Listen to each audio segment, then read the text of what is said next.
A paz do Senhor a todos. Estamos retornando para darmos continuidade à leitura da Bíblia em ordem cronológica.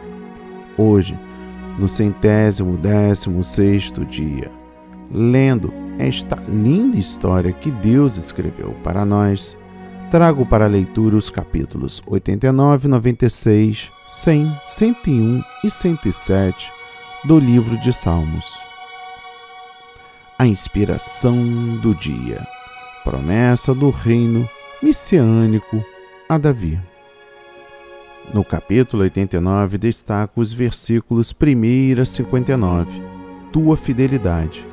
Este salmo é uma oração concernente à destruição de Jerusalém e à queda da dinastia de Davi, e a promessa de Deus de que a linhagem de Davi permaneceria para sempre. O autor indaga se Deus descumpriu sua promessa. Ora, para que Deus restaure o seu povo e o trono de Davi e remova de Israel a sua ira. O que o salmista não sabia era que, apesar de Deus ter castigado Israel por seus pecados, cumpriria sua promessa na pessoa de Jesus Cristo, da linhagem de Davi, e cujo reino não terá fim. No versículo 4 destaco: a tua descendência estabelecerei para sempre. A promessa segundo o concerto de Deus com Davi foi que a sua descendência reinaria no trono para sempre. Primeiro, é óbvio que a promessa de Deus não abrangeria todos os descendentes de Davi. Quando os reis davídicos desobedeciam a Deus, ele os removia, assim como entregou o reino do norte aos seus inimigos e depois ao cativeiro, quando o povo persistiu na apostasia. O Novo Testamento vê o cumprimento deste versículo no Senhor Jesus Cristo. O apóstolo Paulo declara: da descendência de Davi, conforme a promessa, levantou Deus a Jesus para Salvador de Israel. E o anjo Gabriel revelou a Maria, e o Senhor Deus lhe dará a Jesus o trono de Davi, seu pai, e o seu reino não terá fim. Dos versículos 19 a 37, exaltei a um eleito. O salmista relembra a Deus que ele elegeu a linhagem de Davi para reinar sobre Israel e que ele prometeu que a dinastia de Davi duraria para sempre, apesar da infidelidade de Israel. E por fim, no versículo 30, se os seus filhos deixarem a minha lei. As promessas de Deus nos versículos 30 a 37 não dão qualquer garantia de que os descendentes de Davi reinariam para sempre, nem tratam do assunto da salvação pessoal desses reis. Pelo contrário, as promessas foram feitas a Davi para assegurar-lhe que a infidelidade de Israel e dos seus reis não invalidaria o propósito divino de estabelecer um dos seus descendentes, isto é, Jesus, num trono eterno. No capítulo 96, destaco os versículos 2 e 3. Anunciai entre as nações a sua glória. Quem recebe a salvação divina e experimenta suas maravilhosas operações, fica entusiasmado para dizer aos outros de que ele pode livrá-los e salvá-los. A ordem para que anunciemos a sua glória entre as nações é uma antevisão da grande comissão de Jesus, para irmos a todo o mundo e pregar o Evangelho a todas as nações. No capítulo 100, destaco o versículo 2. Apresentai-vos a ele com canto. O cântico individual e congregacional deve ser dirigido antes de tudo ao Senhor, executado com alegria e plena consciência da sua presença. Nos cânticos, relembramos que Deus nos criou e redimiu e que agora somos seu povo e que Ele é o nosso pastor. Cantamos o seu amor, fidelidade e verdade que durarão para sempre. No capítulo 101, destaco os versículos de 1 a 8, a misericórdia e o juízo. Este salmo retrata o tipo de pessoa que deve ser o rei de Israel.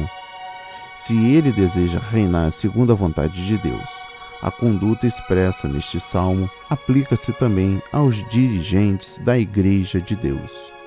No versículo 2, andarei em minha casa com um coração sincero.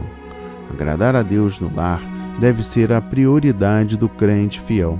É no relacionamento familiar onde primeiro deve manifestar-se e desenvolver-se a verdadeira santidade de vida.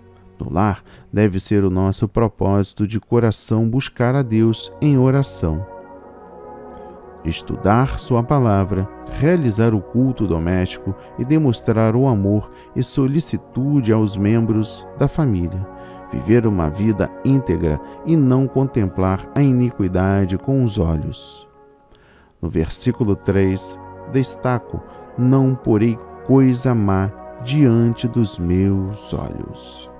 Hoje em dia, os ímpios estão obcecados na contemplação visual da imoralidade, iniquidade, brutalidade, violência, pornografia e todos os tipos de mal, como meio de satisfazer suas concupiscência e desejo pelo prazer pervertido. Na televisão, cinema, vídeos, livros e revista, o povo contempla todo tipo de impiedade. Aquele, porém, que estão comprometidos com Deus e a sua justiça, aborrecerão a iniquidade e se apartarão dela, preservando suas vidas e sua família, evitando colocar diante dos olhos aquilo que desagrada ou entristece o Espírito Santo. E por fim, o capítulo 107. Destaco os versículos de 1 a 43. Louvai ao Senhor. Este salmo exorta os redimidos a louvarem ao Senhor pelo livramento em situações desesperadoras e perigosas. O salmista emprega 4 exemplos para ilustrar que Deus socorre seus filhos em situações críticas quando oram: fome e sede, servidão e tirania, enfermidade quase mortal e tempestades. Este salmo é válido para hoje, para todos os crentes que, em aflição, clamam ao Senhor, edifica a nossa fé e nos anima nos momentos em que precisamos que Deus intervenha diretamente em nossa vida. No versículo 106 destaco: e clamar ao Senhor. O salmista emprega 4 vezes esta frase sobre os crentes e 4 vezes declara que Deus os livrou das suas necessidades. Deus, vez por outra, leva seus filhos a situações em que a autossuficiência deles termina e que nenhum ser humano é capaz de ajudar, para que assim clame a Ele com fé humilde e simples. E por fim, o versículo 13. E Ele os livrou das suas necessidades. Note que mesmo quando somos os únicos responsáveis por nossas aflições, Deus quer nos livrar. Logo estamos em grande aperto e sabendo que Deus está nos castigando, podemos continuar esperando na sua misericórdia e lhe clamar com fé, rogando seu perdão e ajuda. Que a leitura de hoje toque o seu coração, transforme a sua vida para a honra e a glória do Senhor. Não retenha deste ensinamento, destas palavras. Permita que adentre no seu coração e restaure a sua vida. Leia a Bíblia. Este é o verdadeiro canal em que você se alimenta, em que você ouve a voz de Deus. Amém. E graças a Deus.